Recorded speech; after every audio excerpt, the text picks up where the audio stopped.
I never liked you from the moment I met you. And now I am shaking with fury. Now at 6, heated testimony from a Clackamas County courtroom as a man is found guilty for murdering his estranged wife in 2024. We'll break down the details of his sentencing coming up in one of our top local stories. And Portland's oldest domestic violence shelter is expanding its services and adding dozens of more beds for survivors. A closer look at all the other services they offer to people in need ahead in the live report. Plus. And prom season is right around the corner, but for many teens, finding the right dress can be expensive. Abby's Closet is making it easier. We'll take you live inside the event at the Oregon Convention Center.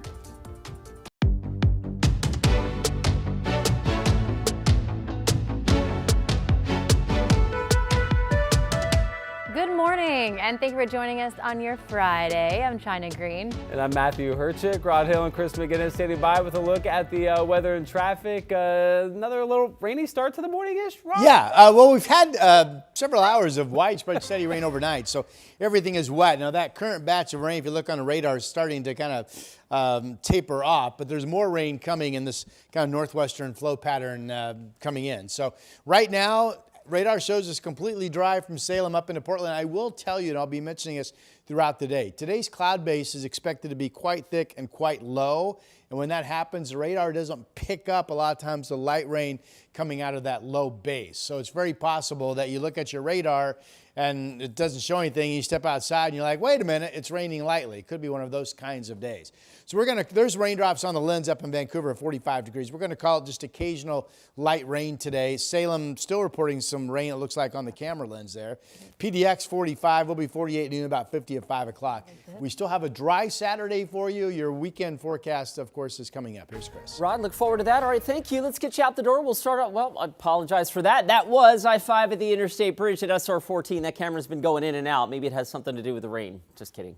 Highway 26 out near the Sylvan Hill, obviously.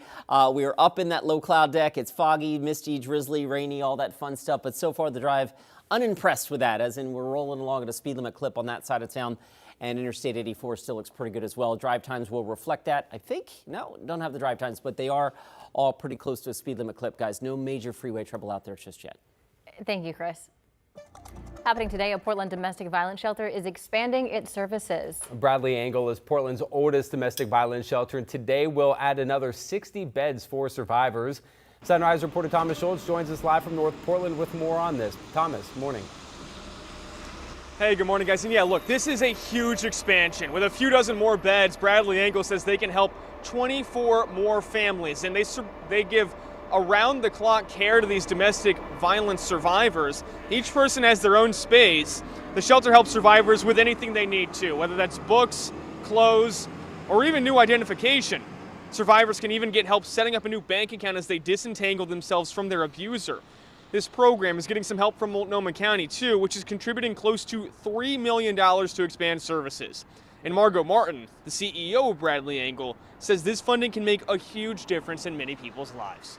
Think about 1 in 10 survivors that need support from Multnomah County are able to get served.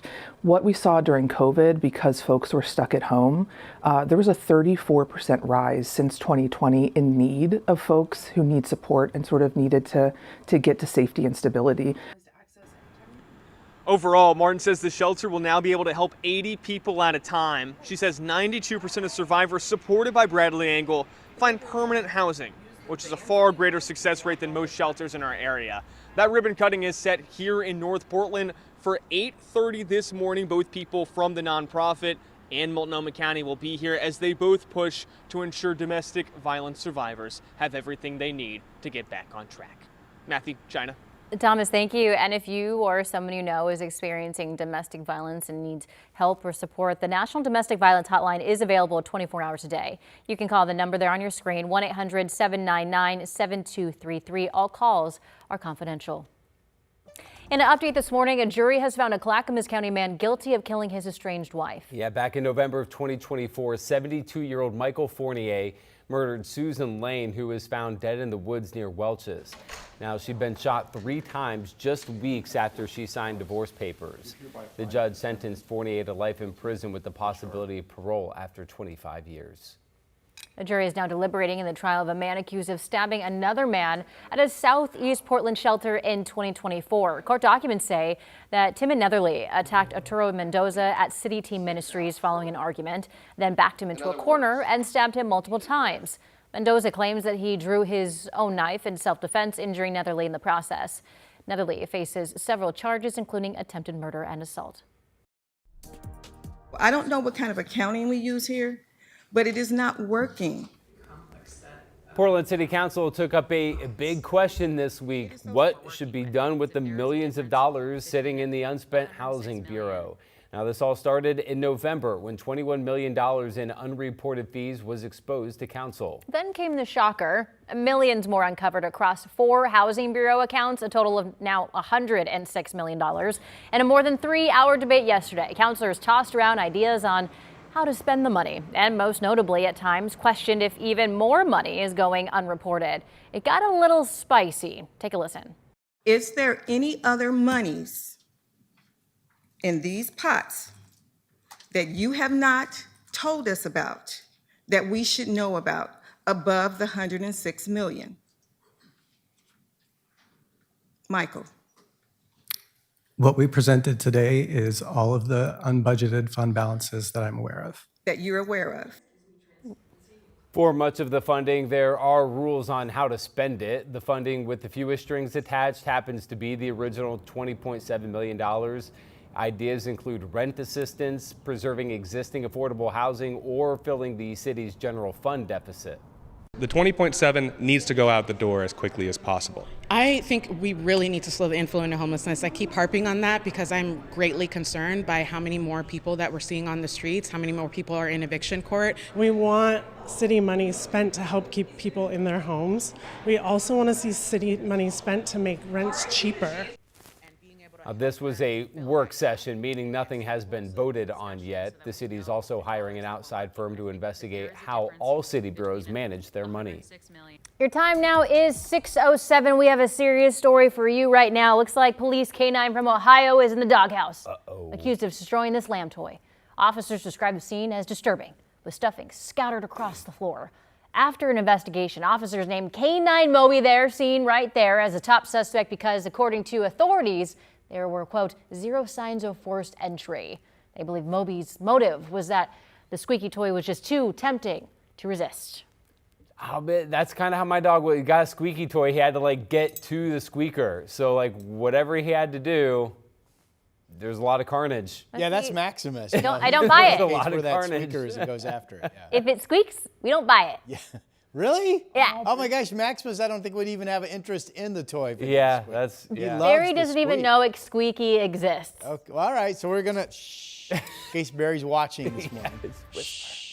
All right, here's a look at our rainfall map. This is the last 48 hours, but you know, it rained in Portland much of the overnight, and even if you go back 48 hours, we only have a 1/10 in the rain gauge, so that alone shows you how light the rain rates have generally been overnight. And we've got measurable rainfall across much of our state and up into a good chunk of Washington as well. Kelso 23, 100ths of an inch over the last 2 days. Here's the radar. There is some rain that's moved through the gorge out now into the basin toward Pendleton. We've got the batch of rain that was really widespread a couple hours back now, mainly between near downtown Portland up into Longview. There's more rain coming in. So this flow of just thick, low cloud cover and occasional periods of light rain coming through is what we will see throughout the day today, and I still think going on for your Friday evening plans as well. Temperatures will be comfortable. They'll be fine. 46 in Portland and Tigard right now, and Wilsonville 44, Salem 45, Albany at 44. Wind direction is light from the south, generally less than 10 miles per hour. So this afternoon, it's a very gray day here on the west side. Just occasional periods of light rain, 50 or a little bit better coast and valley. Mainly dry in central Oregon, 52, partly sunny at times. And then partly sunny out in John Day and Baker City. Some showers making their way through the gorge and out into the Blue Mountains. Okay, so for your weekend, light rain chances for your Friday evening still going on. But we think tomorrow's dry, mostly cloudy to partly sunny and 60. Pretty good day. Then we spring the clocks forward. Don't forget, Saturday overnight into Sunday morning. Sunday 55. Showers developing now, it looks like as early as the morning hours. but not a lot of total rain. Showers Monday, not a lot of total rain.